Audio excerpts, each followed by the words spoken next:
बिस्मिल्लाहिर्रहमानिर्रहीम। अस्सलामु अलैकुम। कुरान दिन की जानिब से एक नई मालूमाती वीडियो के साथ अना मैसेज आपकी खिदमत में हाजिर है। आज की वीडियो में हम बात करेंगे बरकत के लिए, रिस्क के लिए और अगर आपको कोई मोहताजी आ गई है उसके लिए बेहतरीन वजीफ़ा।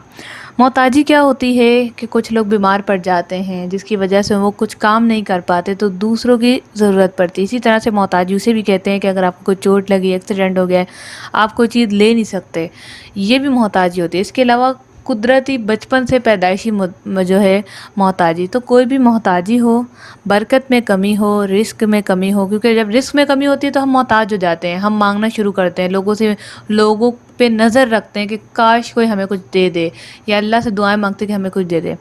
ऐसे लोगों के लिए बेहतरीन वजीफ़ा कुरान की आयत जो कि सूरह कसस में मौजूद है, ये वजीफ़ा वो मैं आप लोगों के साथ शेयर करें तो इसे ज़रूर वॉच करें। इसके साथ ही अगर अभी तक आपने हमारा चैनल कुरान और दीन सब्सक्राइब नहीं किया, सब्सक्राइब कर लें और बेल को लाजमी प्रेस करें ताकि आपको मिले इस तरह की वीडियोस नोटिफिकेशन में सबसे पहले। तो जैसा कि कुरान पाक पूरा ही रहमतों से, बरकतों से भरा हुआ है, ये हमारे लिए शिफा का ज़रिया भी है और साथ में हमारी दुआओं को कबूलियत का और सवाब का भी। तो ऐसे में हम कुरान की आयतें देखते हैं और उनका तर्जुमा देखते हैं जो कि हमारे लाइफ से बहुत हद तक रिलेटेड होता है। यहाँ पर मैं वजीफ़ा आपको बता दूँ कि आपने पारा नंबर 20 सूरह कसस आयत नंबर, ये मेरे स्क्रीन पे भी आपको पूरा सूरत का नाम और आयत नज़र आ रही है, आयत नंबर 24 जो है आपने रब्बी इन्नी से, ये आयत आपने पूरी पढ़नी। छोटी सी आयत है बिल्कुल, जिसका तर्जुमा कुछ यूँ है कि मेरे परवरदिगार, जो कोई बेहतरी तू मुझ पर ऊपर से नाजिल कर दे मैं इसका मोहताज हूँ। यानी कि बंदा अल्लाह ताला से इस वजीफ़े में, इस दुआ में अल्लाह ताला से कहेगा कि मैं मोहताज हूँ किसका, जो तू रहमत नाजिल करेगा। तो जब कुरान पाक ने हमें दुआ का तरीका सिखा दिया तो फिर हम क्यों दूसरे दरों पर भागें, क्यों हम दूसरे दलाइल और वज़ाइफ की तरफ भागें जब अल्लाह ताला ने खुद हमें आयतें सिखा दी हैं। तो आपने बस ये अमल करना है, एक बार से लेकर आप 30 या 100 बार भी इसको पढ़ सकते हैं, जितनी आप ताकत रखते हैं इसको पढ़ें, याद कर लें और बरकतें हासिल करें। मोहताजी है तो मोहताजी भी दूर हो जाए, क्योंकि हम किसके मोहताज हैं, अल्लाह ताला के। इस आयत में क्या बयान किया जा रहा है कि अल्लाह के मोहताज। अल्लाह ने हमें क्या सिखाया है कि मेरा मोहताज।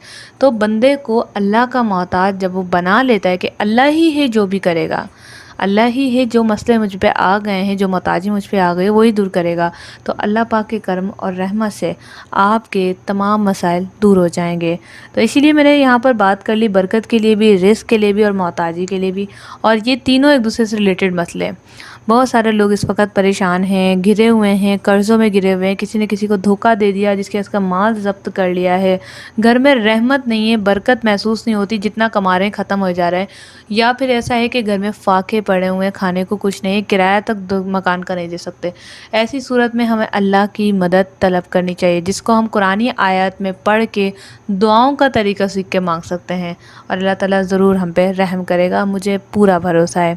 उम्मीद करती हूँ वीडियो आपको बहुत पसंद आएगी। नमाज़ों का एहतमाम करें, किसी भी वजीफ़े करने के लिए नमाज का शर्त है कि नमाज और कुरान आप पढ़ते हो तभी आपकी वज़ाइफ पूरे होंगे। ऐसा नहीं है कि आप 5 वक्त नमाज ना पढ़ें और इसी आयत को दिन रात पढ़ते रहें और कहें कि मेरी दुआ क्यों नहीं कबूल हो रही। तो दुआ की कबूलियत के लिए कुछ शराइत होते हैं, मांगने के तरीके होते हैं, आदाब होते हैं, जिसको सीखना बहुत ज़रूरी है। तो उम्मीद करती हैं वीडियो पसंद आएगी। वीडियो को लाइक करें, शेयर करें, अपना फीडबैक लाजमी हमें भेजें, कोई वजीफ़ा जानने की सूरत में कमेंट्स करें और अपने लिए दुआ करवाने के लिए कमेंट्स में आमीन ज़रूर लिखें। अपना बहुत सारा ख्याल रखिएगा। Thanks for watching. अल्लाह हाफ़िज़।